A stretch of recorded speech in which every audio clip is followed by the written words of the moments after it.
5 seconds to go.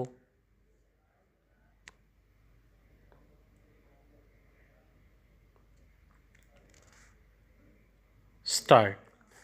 Mr. Vice Chairman, sir, I rise to support this very simple piece of legislation whereby it is proposed that the Electricity Supply Act should be amended so that power schemes up to Rs 5 crores need not be referred to the Central Electricity Authority for their concurrence.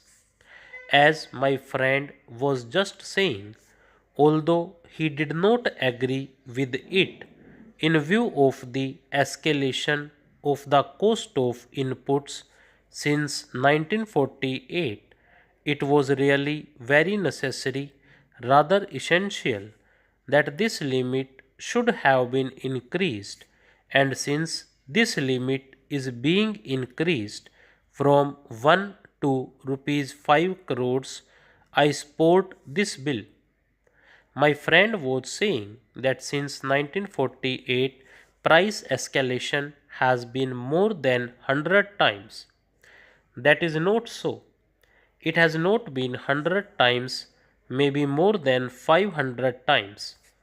But what I am saying is that it is rather just and right that this section should be amended and schemes up to rupees 5 crores need not be referred to the Central Electricity Authority for concurrence because that authority also takes a lot of time in examining these schemes. They have to examine them on techno-economic lines and this could delay the project. So at least up to 5 crores, this delay will be avoided and this legislation is a welcome move. The importance of electricity in the modern world needs no overemphasis. Whether it is a matter of industrial or agricultural production, electricity has to be there and has to be generated to meet our requirements. It is indeed not a very happy state of affairs that even today, after 67 years of independence, we have not been able to generate as much electricity as we actually need to run our industries and also to cater to the needs of the farmers and to supply to public at large. Still, it is rather gratifying to note that in the first quarter of the current financial year, the power generation has been more than 15%, that is from April to June, as compared to the corresponding period last year. And in this, the thermal power generation has increased by 13% and hydro by 19%.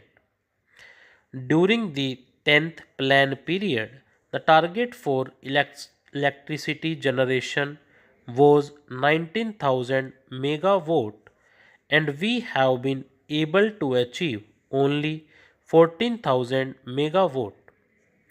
It is indeed a very sorry state of affairs that almost all the state electricity boards are in a very bad condition and all that they know is to increase the price and cost of electricity. They are going on doing this ever since they existed. Almost all of them are running at a loss. It is a very serious matter and must be looked into.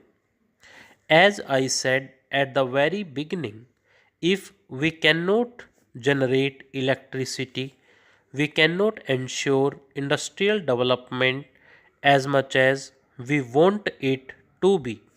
Almost 20,000 industries or more than 20,000 industries have suffered just because of short supply of electricity.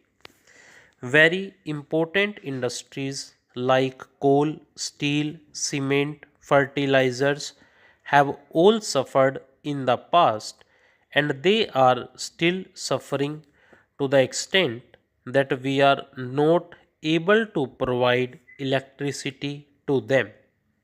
So, our government must look into the working and the functioning of these electricity boards, which are no doubt proving a sort of white elephant for our country and for our states.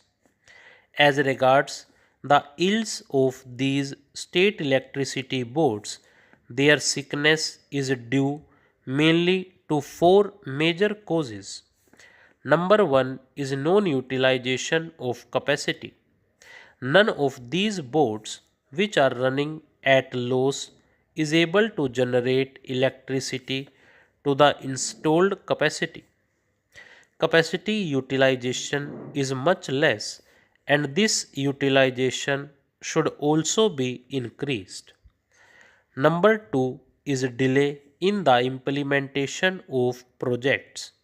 The delay is due to so many factors. Sometimes they do not get turbines from Bell and others because of non availability. Delay may also be because of the delay at the level of the Central Electricity Authority, which is now going to be curbed by this legislation to some extent. Number three is poor financial management.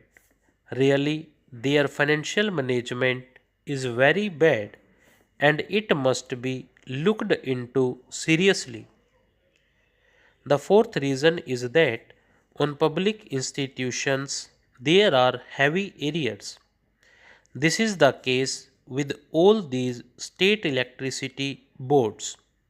I know that in the case of the UP State Electricity Board, as much as rupees 25 crores is outstanding against the Jal Nigam there, and like that against so many autonomous bodies, organizations, corporations, and even the government of India may have to pay something. Sir, the situation is that shortage of electricity is supposed to be 8%, while transmission losses are to the tune of 21%. Pilferage is supposed to be of the order of 30%.